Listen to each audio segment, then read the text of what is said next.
Asyik dapat ikan, adik bohong kan? Ada. Siapa dapat ikan? Cakap betul-betul. Adik.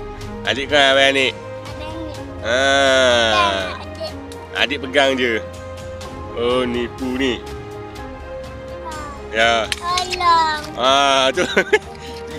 Itulah main-main sangat. Okey dah. Tak sakit. Kena mancing.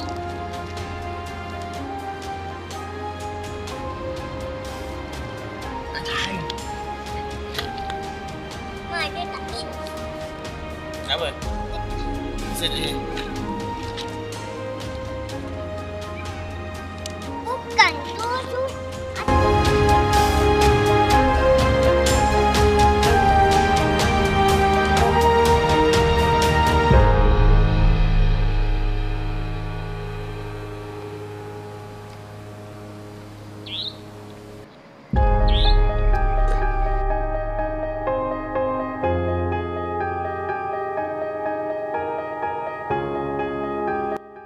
Jadi,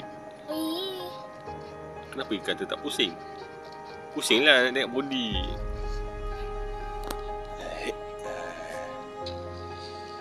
Tu pusing bah. Sebab pipi tu. Adik mancing ke? Mancing. Tak ada ni. Tak ada mata kain sini. Ada mata kain sini. Oh.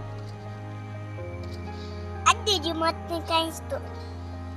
Apa nak dapat ikan banyak ke ada mata kain kat bawah tu? Iyalah. Mestilah nak banyak. Takkan nak sedikit. Sebab ada pegang kat atas sini. Yalah, nasib baik.